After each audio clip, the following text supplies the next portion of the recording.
Olá! Hoje a gente vai discutir um assunto bastante sério e que tem tirado o sono de muita gente no mundo empresarial brasileiro. As fraudes, que vêm crescendo, envolvendo compensações tributárias. Exatamente. E o material que a gente está usando como base para a nossa conversa hoje, ele é, na verdade, um alerta muito importante. Foi um comunicado, assim, direcionado para empresas, para contadores também, sobre o risco real desses esquemas, Esquemas que usam créditos fiscais que ou não existem, ou, o que é muito comum, são créditos de terceiros para tentar quitar débitos com o fisco. E olha, não são casos pequenos, isolados. A gente tem exemplos como a Operação Estorno, que descobriu aí uns 200 milhões de reais em compensações fraudulentas. 200 milhões é muito dinheiro. Muito. E tem a Quimera Fiscal, com valores ainda maiores, Passando dos 244 milhões. Isso mostra bem a dimensão, a organização que existe por trás desses golpes. Pois é. E toda essa situação coloca a gente, então, diante de uma pergunta central, Que vai ser o foco aqui da nossa discussão. Onde é que está a principal fragilidade que permite que esses esquemas se espalhem tanto? Será que a vulnerabilidade maior está na própria empresa? Talvez naquela busca por soluções fiscais que parecem boas demais para ser verdade, sabe? E aí combina isso com uma falha na diligência, na checagem necessária para ver se aquilo é legítimo. Ou, do outro lado, será que o problema maior está na própria complexidade do nosso emaranhado sistema tributário e principalmente na sofisticação que está cada vez maior dos métodos que os fraudadores usam? Métodos tão bons que conseguem enganar até empresas que tentam ser cuidadosas, Eu vou defender aqui a visão de que a responsabilidade principal, a linha de defesa mais importante, está na vigilância e na diligência que são deveres da própria empresa. E eu vou argumentar no sentido de que a sofisticação que a gente vê nessas fraudes, junto com as complicações que são normais, inerentes ao nosso ambiente tributário, elas acabam criando um terreno muito fértil. E aí as empresas, mesmo aquelas com boa intenção, acabam virando vítimas. Isso sugere, para mim, uma vulnerabilidade que vai além da simples negligência, do descuido individual. Muito bem. Então, começando a minha argumentação, eu quero reforçar que esse material que a gente analisou, ele é, acima de tudo, um alerta. Um alerta bem claro, bem direto. Ele não só aponta os riscos, como ele reforça um ponto que é crucial e está na lei, A impossibilidade de compensar tributos federais, aqueles administrados pela Receita Federal, usando créditos de terceiros. Essa proibição, só ela, já devia acender um sinal vermelho enorme para qualquer gestor, qualquer contador, qualquer empresário minimamente informado. Além disso, o material detalha de um jeito bem prático várias medidas preventivas que, estão totalmente ao alcance das empresas. O que inclui? Primeiro, analisar com muito cuidado a origem do crédito que estão oferecendo, Ter certeza de que ele é da própria empresa, legítimo, não de outra. Segundo, exigir transparência total na documentação que supostamente comprova que aquele crédito existe e é válido. Pedir parecer técnico detalhado, cópia de processo judicial e, fundamental, checar se esses documentos são autênticos mesmo. Terceiro, proteger com muito rigor o acesso e o uso do certificado digital da empresa. Ele é a chave, para transmitir a declaração de compensação, o PERDICOMP, que é o instrumento formal para essas operações. Quarto, fazer uma due diligence séria, aprofundada, antes de contratar qualquer consultoria tributária, investigar o histórico, a reputação no mercado, pedir referência de outros clientes. Quinto, monitorar sempre as comunicações, as notificações do fisco, porque elas podem indicar alguma irregularidade. E, por último, mais essencial, contar sempre com o apoio de profissionais de contabilidade, de advocacia tributária, que sejam conhecidos por serem confiáveis, éticos com boa reputação. A simples promessa de solução milagrosa, Como aquele exemplo, quitar uma dívida de 1 milhão pagando só 500 mil para uma consultoria que arranja o crédito, isso já devia ser suficiente para ligar todos os alertas de cautela. E as consequências de cair nisso são gravíssimas, vão muito além do financeiro. A empresa vai ter que pagar o tributo original corrigido, com multa que pode chegar a 150% ou mais, fora os juros. Tem o risco real de responder por crime tributário, lavagem de dinheiro, pode ter bloqueio de bens dos sócios, dos administradores, e o dano para a reputação da empresa pode ser irreversível. Quer dizer, todos esses fatores são um incentivo muito forte para a empresa ter a máxima diligência. A informação e as ferramentas para evitar essas fraudes, elas existem, estão disponíveis. A questão é usar. Sim, eu entendo perfeitamente a lógica da responsabilidade da empresa, claro. Mas a minha perspectiva, ela diverge um pouco quando eu penso na escala e na sofisticação que está envolvida nisso tudo. A gente não pode tratar essas operações, a estorno, a quimera fiscal, que juntas, você mencionou, somam quase R$500 bilhão em fraudes descobertas e envolveram centenas de contribuintes em vários estados. Não dá para tratar isso como se fossem só casos isolados de empresas desatentas que caíram em propostas obviamente falsas. Esses números, essa capilaridade toda, sugerem para mim a atuação de organizações criminosas bem estruturadas, com planejamento, com recursos consideráveis, operando de forma sistêmica. O próprio material que a gente leu descreve métodos que vão muito além da simples promessa verbal. O texto fala do uso de consultorias que apresentam contratos formais, que oferecem supostas garantias contra autuações futuras, que fornecem um volume enorme de documentos técnicos, pareceres jurídicos, contábeis, tudo falsificado, claro, mas meticulosamente preparado para dar uma aparência de legalidade, de solidez técnica para a fraude. Aham. O texto menciona até mecanismos complexos de ocultação patrimonial que os fraudadores usam para dificultar a recuperação dos valores, seja pelas vítimas, seja pelo fisco. Então, essa sofisticação nos métodos, combinada com a complexidade que a gente já conhece do sistema tributário brasileiro e a própria necessidade de recorrer a parecer técnico, a menção a processo judicial para validar crédito, já indica isso, né? Tudo isso torna a tarefa de separar o que é legítimo do que é fraudulento muito mais difícil para o empresário comum, para o gestor ali no dia a dia. Os criminosos, eles não chegam como se fossem vendedores de bilhete premiado, né? Eles se posicionam como especialistas, explorando a busca, que é natural, é legítima, das empresas por eficiência fiscal, por planejamento tributário.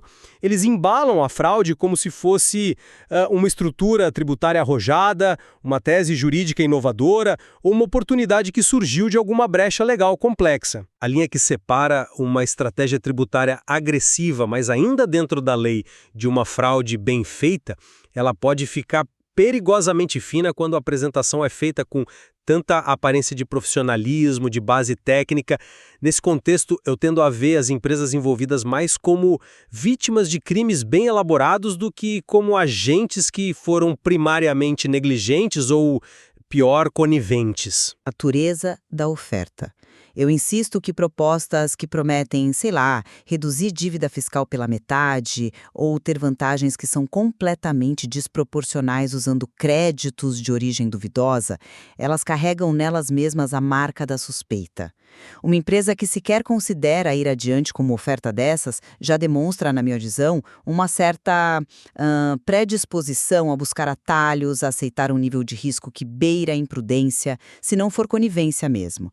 E eu repito, a regra sobre não poder usar crédito de terceiro para compensar débito federal não é um detalhe obscuro perdido na lei, é um princípio básico do sistema de compensação da Receita. Ignorar essa regra fundamental ou aceitar explicações, tortuosas, juridicamente frágeis que tentam dar a volta nela, isso é um erro primário grave. Não é uma filigrana técnica, é uma proibição legal explícita. A complexidade pode estar em outros pontos, mas nesse a clareza é total. Entendo o seu ponto sobre a clareza da regra, advogate. Mas me permita oferecer uma perspectiva um pouco diferente sobre como essas ofertas são de fato apresentadas. Os criminosos mais habilidosos, eles raramente apresentam suas fraudes como milagres, assim, na cara dura. Eles cobrem tudo com uma camada bem grossa de jargão técnico, jurídico, contábil, usam contratos elaborados, pareceres falsos que imitam com perfeição documentos reais, podem até citar número de processo judicial que nem existe ou apresentar decisão judicial real, mas distorcida ou que não se aplica ao caso.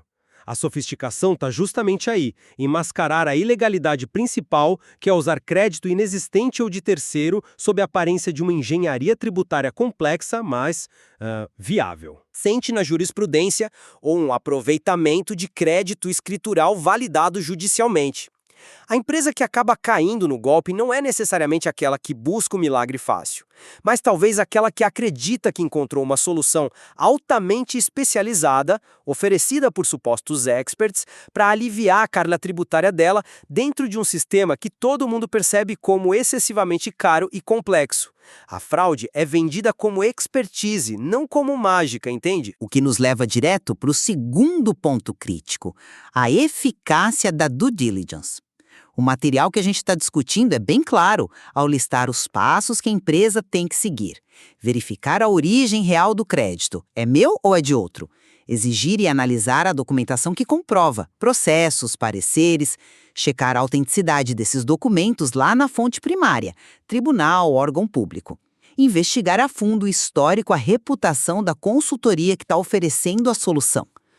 Se as empresas seguissem esses passos com rigor devido, sabe, com método, sem pressa, a grande maioria dessas fraudes seria descoberta antes de causar qualquer dano. A falha, portanto, não me parece estar na falta de um caminho para verificar, mas sim na execução que é inadequada ou superficial dessa diligência. Talvez seja a pressa para resolver o passivo fiscal, talvez seja a sedução pela economia prometida, que acaba, atrapalhando o julgamento, ou talvez uma confiança excessiva na aparência de profissionalismo do fraudador. Mas as ferramentas de verificação existem, são acessíveis, a responsabilidade de usar corretamente é da empresa. Seu argumento sobre a importância da due diligence é forte, advocate. Mas você já parou para pensar que os fraudadores que são realmente sofisticados, aqueles por trás de operações milionárias como a estorno e a quimera fiscal, eles provavelmente antecipam exatamente esses passos. Eles preparam a documentação falsa, os pareceres, os contratos, até supostas certidões justamente com o objetivo de resistir a uma checagem inicial ou mais superficial. Eles podem criar sites elaborados, fornecer referências falsas que confirmam a idoneidade da consultoria ou apresentar cópias de peças de processo que parecem autênticas à primeira vista. O fato de centenas de empresas terem sido vítimas nessas operações de larga escala sugere que a due diligence padrão, aquela que uma empresa de médio porte consegue realisticamente fazer no dia a dia, pode não ser uma barreira suficiente contra esquemas que são altamente elaborados. Além disso, a própria verificação pode ser complicada por natureza. Como é que uma empresa, talvez sem um departamento jurídico muito grande ou acesso a bases de dados especializadas, pode efetivamente verificar a autenticidade de um suposto crédito que veio de uma decisão judicial complexa que transitou em julgado em outra comarca? Ou avaliar a validade técnica de um parecer tributário cheio de termos técnicos? Os criminosos exploram ativamente essa simetria de informação e de capacidade de verificação. Eles contam com a dificuldade prática que a empresa vai ter para checar tudo a fundo. Isso nos traz ao terceiro ponto de tensão: a clareza da regra legal versus a complexidade que pode ser explorada. Eu mantenho a minha posição de que a regra central aqui nesse contexto, a proibição expressa de compensar tributos federais com créditos de terceiros, é absolutamente inequívoca. Está lá, clara na legislação pertinente. Qualquer proposta comercial que, direta ou indiretamente, envolva essa prática é, na sua essência, ilegal. Empresas que entram nesses esquemas estão, no mínimo, cometendo negligência grave ao ignorar essa proibição legal fundamental, ou, em cenários piores, agindo com dolo eventual, ou má-fé mesmo, na esperança de que a fraude passe despercebida pela fiscalização. A complexidade pode existir em muitos outros aspectos do nosso sistema tributário, eu concordo, mas nesse ponto específico, o da titularidade do crédito para compensação federal, a lei é direta e não dá margem para interpretação que valide usar crédito alheio. Eu concordo que a regra geral sobre a titularidade do crédito é clara na letra da lei, advocate. No entanto, a sofisticação da fraude pode estar justamente em como ela é apresentada para tentar contornar essa clareza que é aparente. Os criminosos podem não dizer abertamente: vamos usar crédito de terceiro. Eles podem, por exemplo, montar estruturas societárias complexas para fazer parecer que o crédito surgiu numa empresa do mesmo grupo econômico, explorando regras específicas de consolidação ou planejamento. Ou podem alegar que o crédito é sim próprio da empresa cliente, mas baseado em teses jurídicas totalmente fabricadas ou sustentado por liminares, por sentenças judiciais falsificadas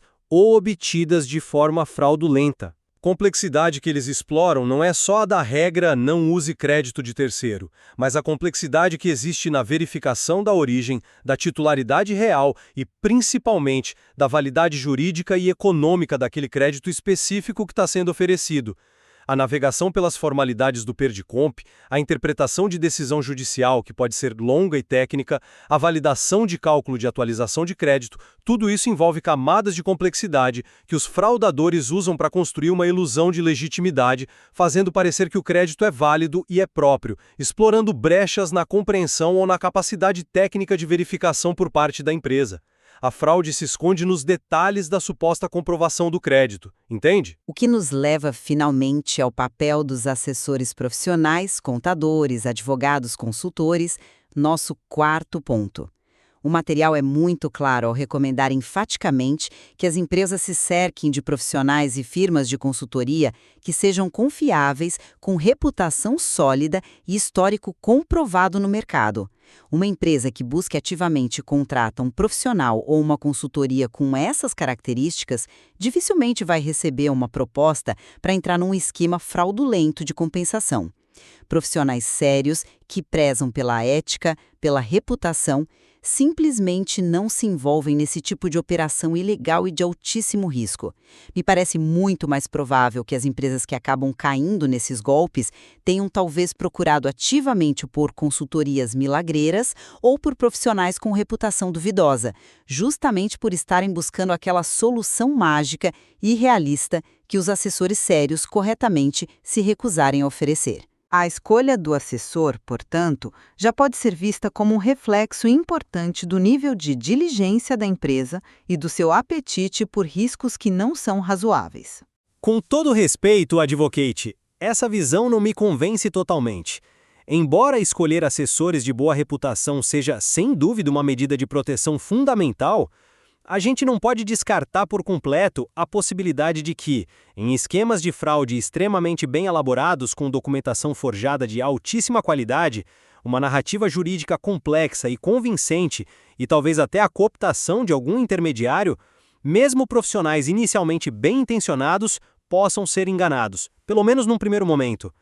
Além disso, os criminosos por trás dessas grandes operações, eles são estratégicos. Eles podem deliberadamente mirar empresas que eles percebem como tendo assessorias internas ou externas menos robustas, talvez sobrecarregadas com o dia a dia ou que demonstram uma inclinação maior a aceitar teses tributárias mais agressivas. Eles podem se apresentar como hiperespecialistas num nicho muito particular do direito tributário, ganhando a confiança inicial com informações que parecem legítimas, antes de introduzir a proposta fraudulenta. A sofisticação do golpe pode incluir, em alguns casos, enganar não apenas o cliente final, a empresa, mas também os seus próprios consultores habituais, apresentando a fraude de uma forma que dificulte a identificação imediata. A rede de engano pode ser mais ampla do que a gente imagina. Bom, encerrando a minha linha de argumentação, eu reafirmo a minha convicção. Embora os idealizadores e operadores dessas fraudes sejam criminosos, sim, e mereçam a devida punição, a barreira mais eficaz contra esses golpes está na própria empresa. A aplicação rigorosa da due diligence ao analisar qualquer proposta de compensação, um ceticismo saudável diante de ofertas que prometem vantagens fiscais desproporcionais, a adesão estrita às regras legais claras, como a incontornável proibição de usar créditos de terceiros para débitos federais e, crucialmente, a escolha criteriosa de assessores comprovadamente idôneos são elementos essenciais de defesa. Ignorar os sinais de alerta que são evidentes, buscar atalhos em vez de seguir os procedimentos corretos e negligenciar a verificação de documentos e da reputação dos proponentes expõe a empresa a riscos financeiros, legais e reputacionais imensos, que poderiam, na vasta maioria das situações, ser evitados com a devida cautela e profissionalismo. A responsabilidade primária pela conformidade legal e pela proteção dos seus próprios interesses recai, inegavelmente, sobre a gestão da empresa. Concluo reforçando o meu ponto principal. Sem isentar as empresas da sua obrigação fundamental de agir com cautela, com diligência, a magnitude, a organização e, principalmente, a sofisticação das fraudes que estão descritas no material que a gente analisou e que ficam evidentes pelas operações milionárias e pelo número expressivo de vítimas apontados, apontam para um desafio que vai além da simples falha individual ou da negligência pontual. As redes criminosas envolvidas demonstram explorar ativamente não só a compreensível busca das empresas por eficiência fiscal, mas também as complexidades inerentes ao nosso sistema tributário e as dificuldades práticas que muitas empresas enfrentam para realizar verificações aprofundadas. A habilidade desses fraudadores em construir uma fachada convincente de legalidade, usando documentação elaborada e discursos técnicos, torna a detecção da fraude uma tarefa árdua. Isso sugere que a vulnerabilidade não está apenas na eventual falta de cuidado da empresa, mas também nas próprias características do ambiente tributário e regulatório, que são habilmente exploradas e manipuladas por criminosos organizados. A sofisticação do ataque é, sim, um fator crítico. Chegamos a um ponto de concordância, certamente, ao reconhecer que o alerta sobre as fraudes em compensação tributária trata de um problema extremamente sério, atual e com consequências que podem ser, assim, devastadoras para a saúde financeira e a própria continuidade das empresas envolvidas. Sem dúvida alguma. E perceber que a análise desse fenômeno pode partir de perspectivas distintas, uma focando mais na responsabilidade que é indelegável da empresa em se precaver, e outra enfatizando a crescente sofisticação das ameaças externas, enriquece a nossa compreensão global do problema. O material-fonte, ao detalhar os riscos e as recomendações, ele levanta questões cruciais sobre segurança fiscal, sobre a importância vital da informação qualificada e a necessidade de uma vigilância constante por parte de todos os envolvidos no ambiente de negócios, as empresas, os contadores, os advogados e o próprio fisco. Fica claro que não existe uma resposta única ou simplista para a questão que a gente colocou aqui hoje. A dinâmica entre a diligência empresarial e a evolução das táticas fraudulentas é contínua, e a exploração deste material certamente nos convida a manter a reflexão sobre como fortalecer as defesas contra esses crimes complexos. Há muito mais a se aprofundar nesse tema. Tecnologia e atendimento de qualidade sempre juntos. Office Conte. Contabilidade inovadora ao seu alcance.